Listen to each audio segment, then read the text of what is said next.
গাইঘাটার ধরমপুর প্রাথমিক স্বাস্থ্যকেন্দ্র। সরকারি কোনো সহযোগিতা এই স্বাস্থ্যকেন্দ্রে পেত না। ডাক্তারের অভাব, তেমনি ওষুধপত্রের পরিষেবাও ঠিকমতো ছিল না। নামী ডাক্তাররাও আসতেন। এখানে গর্ভবতী মহিলাদের প্রসব পরিষেবা এবং অস্ত্রোপচার পরিষেবাও এখানে ছিল। ডাক্তারের অভাবে আর সরকারি আর্থিক সহযোগিতার অভাবে দিনের পর দিন অযত্নে অবহেলায় এখন অবৈধ কাজ শুরু হয়েছে রাতের অন্ধকারে।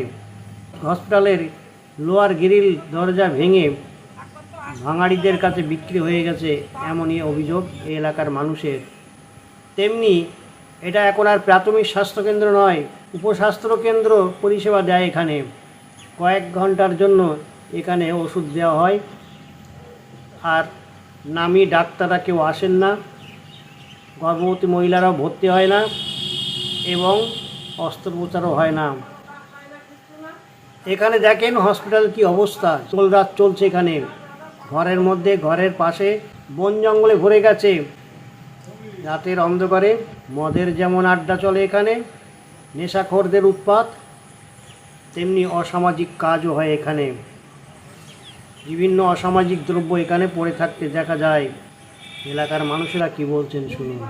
এই হসপিটালটা দীর্ঘদিন ধরেই চলতো। এখানে আজকে দীর্ঘ 20 বছর ধরে এই হসপিটালের দিকে কেউ বিগত সরকার তাকিয়েও দেখেনি। এখানে আগে লাইকেশন হতো, অপারেশন হতো, মানুষ পরিষেবা পেত, স্লাইন বা এখানে ডাক্তারি যে কোয়ার্টারগুলো আছে ডাক্তারবাবুরা থাকতেন, নার্সেরদের জন্য আলাদা কোয়ার্টার ছিল। সব কোয়ার্টারগুলো সবই ভগ্নদশা হয়ে গেছে।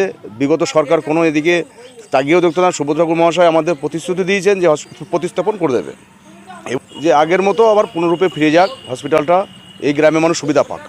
এখানে 14খানা বেড ছিল, ডাক্তার ছিল, জিডিও ছিল, সুইপার ছিল, কম্পাউন্ডার ছিল, কোয়ার্টারে লোক ছিল, 14 জন ছিল ফ্যামিলিতে।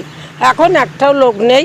ওই কোনো রকম ওই আসে 10টাতে, 10:30, 11টার মধ্যেই, আবার তারা 2টো না আবার দিন সব চলে যায়। চিকিৎসা পরিষেবা কিছুই মেলে না। ওই আউটডোর যেমন খোলে তেমন একটু ওষুধ দেয়, আবার তো একজন ডাক্তার আসে, ভালোভাবে পরিষেবা হয় না। ওরে বাবা, তারা আসি তো সে তো আরেকজন, তারাও কিছু করলো না, করবো করলু। তাদের কাছে কি আবেদন রাখবো, যাতে আমাদের এখানটা ভালো হয়, হসপিটালটা ভালো তৈরি হয়, লোকের পরিষেবা হয়, লোক যাতে বাঁচে, চিকিৎসা হয়। দূরিত্ব রোগ এসে রাস্তার থেকে ফিরি চলে যায়, কত লোক রাস্তায় ডেলিভারি হয়, কত লোকের রাস্তায় মরে যায়, সেটা পরিষেবা এখানে হয় না। তাকে নিয়ে যেতে হয় কলকাতায়, হাবড়া নিয়ে গেলে তো রাখেই না। আর নাই তো ওখান থেকে পাঠিয়ে দেবেন ওই বারাসাতে পাঠিয়ে দেবেন আরজি করতে দেবেন নীলতর। আমরা বিশাল হয়রানি শিকার হই। আমরা মোটে ভালো নেই, সুস্থ নেই। এই রাত দুপুরের সময় কোনো কিছু হলেই কার কাছে যাবো? বাজারে 2টা আছে হাতুড়ি ডাক্তার, সে গেলি পর নেওয়া হবে না। মশা কামড়, এই কলমাল ছিল এখানে, ও মাথা একটা সব চুরি হয়ে গিয়ে। এটা রান্নাঘর, এটা ছিল চিচিং ঘর, রান্নাঘর, তাও নেই, সব বন্ধ। আবার নতুন ফর্মে নিয়ে আসা যায় কি না সেটা চেষ্টা করছি। হ্যাঁ, এইটা আমাদের খুব দীর্ঘদিনের, বহুদিনের হসপিটাল এইভাবে অকেজো হয়ে পড়েছিল।